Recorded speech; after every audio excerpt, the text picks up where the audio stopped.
Hello दोस्तों, जैसा कि आप देख पा रहे हैं और समझ पा रहे हैं, मैं आपको बताना चाहूँगा कि दीक्षा पोर्टल पर एक बहुत ही सुंदर, बहुत ही आकर्षक प्रशिक्षण मौजूद है और उस प्रशिक्षण के भाग 1 और 2 का वीडियो मैं पहले ही डाल चुका हूँ।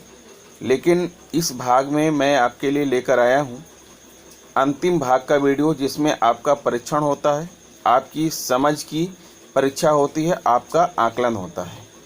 इस भाग के जितने प्रश्न हैं उनका आंसर मैं आपके सामने लेकर आया हूं, ताकि आप इस प्रशिक्षण को सही ढंग से, सही तरीके से पूर्ण कर सकें। मेरा यही उद्देश्य है। तो आइए दोस्तों, कुछ भी बात करने से पहले मैं अपना यह कोर्स स्टार्ट करता हूं और आपको बताता हूं कि इसमें क्या प्रश्न हैं और उनका क्या आंसर आप देंगे। अगर मेरा वीडियो अच्छा लगे तो मेरे चैनल को सब्सक्राइब कर लीजिएगा। मेरी आपसे इतना ही निवेदन है। आइए हम शुरू करते हैं। हाँ तो दोस्तों, जैसा कि आप देख पा रहे हैं, इस कोर्स में मैं आपसे ज़्यादा बातें नहीं करूँगा, उतना ही बातें करूँगा जितना ज़रूरी है, क्योंकि इस कोर्स के अंतिम भाग का मैं आपके सामने लेकर आया हूँ बहुविकल्पीय प्रश्नों के उत्तर, और आप इनको देखिए और समझिए। गणित के मुख्य कौशल आकलन। प्रश्न नंबर 1 आपकी स्क्रीन पर दिख रहा है। नीचे दी गई गतिविधियों को CRA के पढ़ाने के तरीके के अनुसार सही क्रम में लगाइए। CRA क्या है मैं आपको बता दूं। CRA का मतलब C for concrete, C for concrete, R for representational and A for, अब ये है A फॉर अब्स्ट्रैक्ट, जिसे आप कहते हैं मूर्त से अमूर्त की ओर। ठीक है, यही इसका शॉर्ट फॉर्म है। अब इसमें पहला है बच्चों को संख्याओं का गुणा चित्रों के जरिए दर्शाना सिखाना। बच्चों को गुणा की अवधारणा सिखाने के लिए कंचों या किसी और वस्तु की मदद से संख्या को गुणा करके दिखाना। तीसरा है बच्चों को मानक कलन विधि का इस्तेमाल करके दो संख्याओं को गुणा करने के लिए प्रोत्साहित करना। अब इसमें से CRA क्या है। अब इन 3 विकल्प दिए गए हैं, इनमें से आपको सही विकल्प का चयन करना है। ठीक है, बच्चों को संख्याओं का गुणा चित्रों के जरिए दर्शाना सिखाना और बच्चों को गुणा की अवधारणा सिखाने के लिए कंचों या किसी और वस्तु की मदद से संख्या को गुणा करके दिखाना। अब आप देखिए, मेरे हिसाब से तो इस प्रश्न का जो राइट आंसर है वो होना चाहिए 2, 1, 3। पहले 2, उसके बाद 1, उसके बाद 3। यही है CRA, कंक्रीट, रिप्रेजेंटेशनल और A फॉर अब्स्ट्रैक्ट यानी अमूर्त, जिसमें आप कह सकते हैं कि नंबर सिस्टम को सिखाना है, किसी चीज़ की न्यूमेरिक वैल्यू को दिखाना है, या आपको सिंबल का इस्तेमाल करना है। तो इसके मेरे हिसाब से तो इस प्रश्न का जवाब है तीसरा। अब आप देखिए कि इसका राइट आंसर क्या है। हाँ तो दोस्तों, जो मैंने बताया था वही इसका राइट आंसर है, और यहाँ दिखा रहा है आपका विकल्प सही है। यहाँ तीसरा विकल्प सही है, CRA यानी कंक्रीट, रिप्रेजेंटेशनल, अब्स्ट्रैक्ट। हिंदी में इसका मतलब होगा मूर्त निरूपण, अमूर्त क्रम। इस क्रम के अनुसार पहले स्तर पर बच्चे मूर्त अनुभव इकट्ठा करते हैं, जैसे कंचों या किसी और वस्तु की संख्या को गुणा करने से जुड़े खेल खेलना। दूसरे स्तर पर बच्चे चित्रों के जरिए वस्तुओं की संख्या को गुणा करते हैं, और आखिरी स्तर पर बच्चे गुणा बिना चित्रों और मूर्त वस्तुओं की मदद के कलन विधि से करते हैं, यानी अवयव गुणा करने की अमूर्त प्रक्रिया को इस्तेमाल करते हैं। चलिए आगे बढ़ते हैं। Question number 2। नीचे दिए गए सवालों में आप कौन से सवाल बच्चों में समस्या समाधान की कौशल को बढ़ावा देने के लिए इस्तेमाल करेंगे। दो संख्याओं को मानक कलन विधि से जोड़कर दिखाओ। दो संख्याओं को जोड़ने का आपका तरीका एक बेहतर तरीका क्यों है, तर्क दो। एक संख्या में से 12 घटाया है और फिर उसमें 10 जोड़ा तो नई संख्या बनी 60। शुरुआत में ये संख्या कौन सी थी, अपने जवाब तर्क के साथ दो और इस समस्या को हल करो जैसा यहाँ पर दिखाया गया है। अब इसका आंसर क्या होगा, कौन सा आपके हिसाब से सही हो रहा है।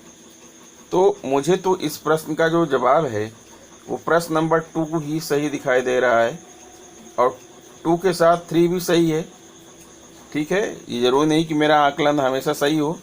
दूसरा और तीसरा दोनों प्रश्न सही हैं। क्यों? क्योंकि यहाँ आप देख सकते हैं कि ये समस्याएं बच्चों को अलग अलग तरीक़ों से हल तक पहुँचने के अवसर दे रही हैं। इन समस्याओं में हल के साथ साथ सवाल हल करने की प्रक्रिया के पीछे छिपे तर्कों की समझ पर भी जोर दिया जा रहा है। पहले और चौथे विकल्पों में दी गई समस्याओं के हल और प्रक्रिया पहले से ही निश्चित हैं और इसलिए ये समस्याएं बच्चों को खुद सोच विचार करके हल खोजने के और तर्क करने के मौके नहीं देंगी। चलिए अगला प्रश्न देखते हैं। अगर आप कक्षा में समस्या समाधान की कौशल को विकसित करना चाहते हैं तो आप किन चरणों को अपनी कक्षा में अपनाएंगे? समस्या समझो, योजना बनाओ, योजना इस्तेमाल करो, योजना जांचो, योजना बनाओ, योजना जांचो, योजना इस्तेमाल करो, समस्या समझो। योजना इस्तेमाल करो, योजना जांचो, योजना बनाओ, समस्या समझो। समस्या समझो, योजना जांचो, योजना बनाओ, योजना इस्तेमाल करो। ये क्रम है और आपको बताना है कि इसमें से कौन सा सही क्रम है। तो मैं आपको बताना चाहूँगा कि इस प्रश्न का जो पहला जवाब है वो सही है। समस्या समझो, योजना बनाओ, योजना इस्तेमाल करो और योजना जांचो।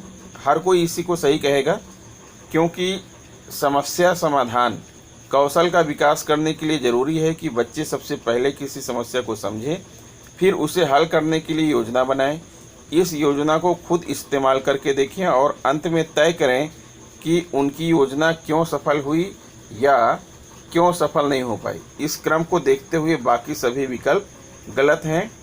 अगला प्रश्न है, कविता अपनी कक्षा में चाहती है कि बच्चे गणित की अवधारणाओं के संबंध गणित की अन्य अवधारणाओं असल ज़िंदगी में खोजें। ऐसा करने के लिए उन्हें क्या कदम उठाने चाहिए? बच्चों को एक ही अवधारणा को अलग अलग रूपों में दर्शाने के मौके देना चाहिए। बच्चों को एक अवधारणा से जुड़ी समस्याओं को हल करने के लिए अलग अलग तरीके खोजने के मौके देना चाहिए। बच्चों को असल ज़िंदगी से जुड़ी समस्याएं हल करने के लिए देनी चाहिए या बच्चों को ऐसे सवाल देना चाहिए जिसमें एक से अधिक संक्रियाओं की समझ की ज़रूरत हो। तो दोस्तों, इस प्रश्न का जो राइट आंसर है वो है पहला, दूसरा और तीसरा विकल्प, ठीक है। ऐसा क्यों है? क्योंकि बच्चों को गणित की अवधारणाओं के संबंध खोजने के लिए ज़रूरी होगा कि हम शिक्षक उन्हें एक ही अवधारणा को अलग अलग रूपों में देखने, अलग अलग तरह के सवाल हल करने और असल ज़िंदगी में गणित खोजने के अवसर दें। सिर्फ ऐसे सवाल देने से जिनमें एक या एक से अधिक अवधारणाओं का इस्तेमाल तो हुआ हो, लेकिन इन अवधारणाओं के आपसी संबंध को समझने की ज़रूरत ना हो, ऐसे सवाल मदद नहीं करेंगे। फिर अगला प्रश्न है आपके सामने, लतिका जी भाग की अवधारणा से जुड़े संबंधों की खोज कराने के लिए बच्चों को एक ही संख्या के बटनों डिब्बों में से बार बार निकालने के लिए कहती हैं। इस गतिविधि से वह किस तरह के संबंधों की खोज करा पाएंगी? भाग का घटा से संबंध, भाग करने की अलग अलग प्रक्रियाओं में संबंध, भाग का गुणा से संबंध, भाग का असल जिंदगी की स्थितियों से संबंध। तो अब आपको बताना है, इस प्रश्न का राइट आंसर है ऑप्शन नंबर 1, 3 और 4। भाग का घटा से संबंध, भाग का गुणा से संबंध, भाग का असल जिंदगी की स्थितियों से संबंध। क्योंकि लतिका जी इस गतिविधि का इस्तेमाल करके भाग की अवधारणाओं को घटा और गुणा की अवधारणा से जोड़ सकती हैं और वह इसी तरह की अलग अलग स्थितियां बच्चों को उनकी असल ज़िंदगी में खोजने के लिए प्रोत्साहित कर सकती हैं। लेकिन दूसरा विकल्प गलत है, क्योंकि यह गतिविधि भाग करने की एक प्रक्रिया यानी बार बार घटा करने पर जोर दे रही है, इसलिए ये गलत। अगला आते हैं, नीचे दिए गए सवालों में से सवाल चुनिए जिनमें कक्षा में तार्किक सोच को बढ़ावा मिल सकता है। इन दो संख्याओं को जोड़ने पर क्या जवाब होगा? गुणा करके इन दो तरीकों में क्या समानता है? जो भाग करने का तरीका तुमने इस्तेमाल किया वह बाकी तरीकों से बेहतर क्यों है? कक्षा में जिन तरीकों से जोड़ के जवाब अलग आए हैं वह तरीके कौन से हैं?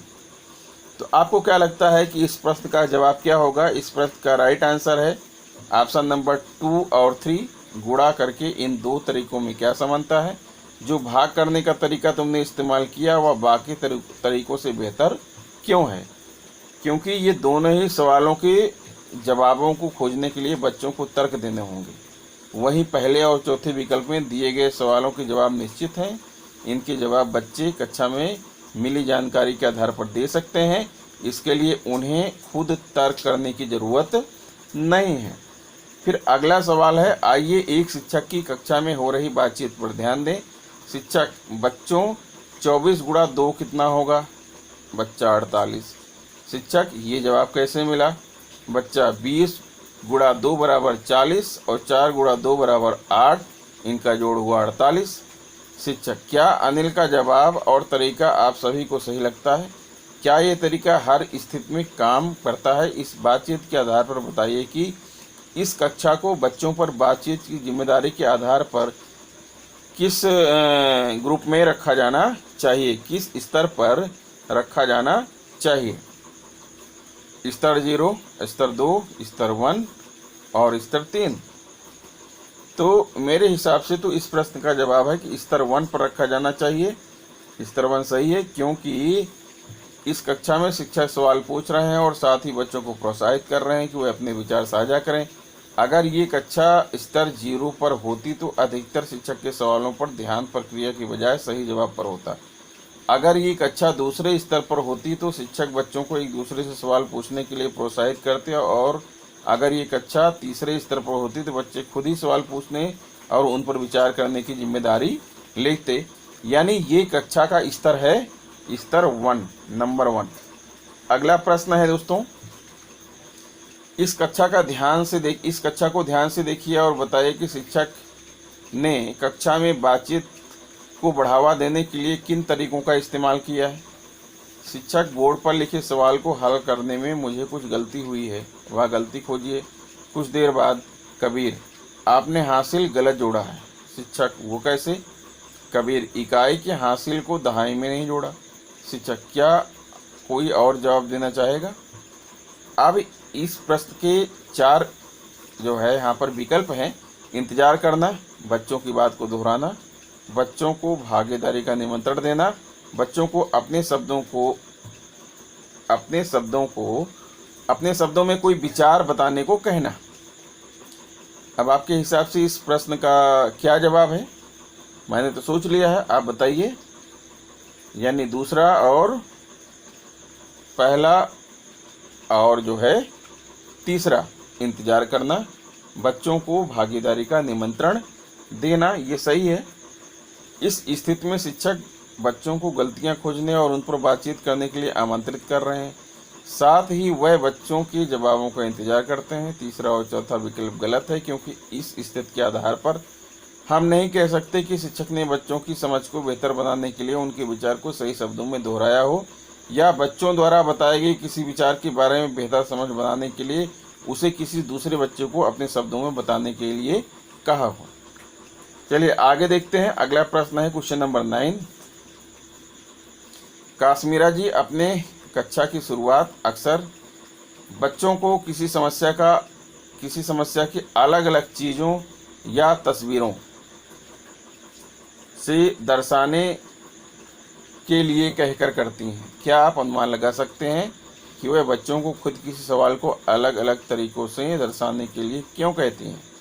इससे बच्चे अपनी समझ जाहिर कर पाते हैं, इससे बच्चे एक दूसरे की समझ पर चर्चा कर पाते हैं, इससे बच्चे एक ही सवाल को अलग अलग तरीक़ों से समझ पाते हैं, इससे बच्चे अपनी समझ बनाने की प्रक्रिया में सक्रिय भूमिका निभा पाते हैं। अब बताइए क्या सही है इस प्रश्न का जवाब? मेरे हिसाब से तो इस प्रश्न के सारे के सारे ही जवाब सही हैं। क्योंकि बच्चों को खुद किसी सवाल को समझने के लिए उसे प्रदर्शित करने के मौके देने से बच्चे इस सवाल से जुड़ी अवधारणा की उनकी प्राथमिक समझ दर्शा पाते हैं। साथ ही वह एक दूसरे के प्रदर्शन के तरीकों को देखकर उन पर बातचीत कर पाते हैं। इससे बच्चों का अपनी समझ और अपने दोस्तों की क्षमता में विश्वास बढ़ता है, और इसलिए चौथा विकल्प भी सही है। अब इस वीडियो का आखिरी प्रश्न है, 10वां है। मित्रों, इशरत जी अपनी पहली कक्षा में संख्या की अवधारणा सिखाने के लिए बच्चों को ये सभी गतिविधियां कराती हैं। संख्याओं के लिए राजमा के दानों को अपने जोड़ीदार के साथ गिनकर रखना, अपनी कक्षा में रखी वस्तुओं को गिनकर उन पर संख्याओं की लेबल लगाना। इन गतिविधियों की मदद से ईश्वर जी मुख्यतः गणित के जुड़े किन कौशलों के विकास पर काम कर पाएंगी? आंसर है समस्या समाधान का कौशल, तर्क वितर्क कर निष्कर्ष पर पहुंचने का कौशल, बातचीत से समझ बनाने का कौशल, दृश्यीकरण और निरूपण का कौशल और गणित के संबंधों को पहचान पाने का कौशल। तो इस प्रश्न का राइट आंसर है 1, 3 और 5। समस्या समाधान का कौशल, बातचीत से समझ बनाने का कौशल और गणित के संबंधों को पहचान पाने का कौशल। क्योंकि यहाँ जो है गतिविधि 1 के दौरान बच्चे संख्याओं के साथ चीज़ें रखने की समस्या को हल करने के लिए बातचीत कर रहे हैं। ऐसे में बच्चों के समस्या समाधान और बातचीत से समझ बनाने की कौशल का विकास होगा। बच्चे छोटे हैं, इसलिए ईश्वर जी ने इन्हें समूहों की जगह जोड़ों में बातचीत करने और काम करने का मौका दिया है। गतिविधि 2 में ईश्वर जी बच्चों को संख्याओं को उनके आसपास के वातावरण में खोजने के लिए प्रोत्साहित कर रही हैं। इससे बच्चे संख्या के उदाहरणों को अपने आसपास के वातावरण से जोड़ पाएंगे और इसलिए 5वां विकल्प सही है। दूसरा विकल्प गलत है, क्योंकि ये गतिविधियां संख्या की समझ पर तर्क वितर्क करने के अवसर नहीं देती। चौथा विकल्प भी गलत है, क्योंकि हो सकता है कि दूसरी गतिविधि में बच्चे कुछ हद तक संख्याओं के अमूर्त रूप को वस्तुओं के मूर्त रूप से जोड़ पाए, लेकिन शिक्षिका इस गतिविधि में संख्याओं को चित्रों, चिन्हों, वस्तुओं के स्थान जैसे अलग अलग तरीके से दर्शाने के कौशल पर मुख्य रूप से काम नहीं कर रही हैं। तो दोस्तों, ये रहा जो है आपके जो है इस प्रशिक्षण का आखिरी भाग और उसके 10 प्रश्नों का आंसर, यानी गणित के मुख्य कौशल का आखिरी भाग। आशा करता हूं कि आपको यह वीडियो पसंद आया होगा। अगर वीडियो पसंद है तो please subscribe my channel, press bell icon and share it to other friends. मित्रों, मिलते हैं आपसे नेक्स्ट वीडियो में, तब तक के लिए गुड बाय।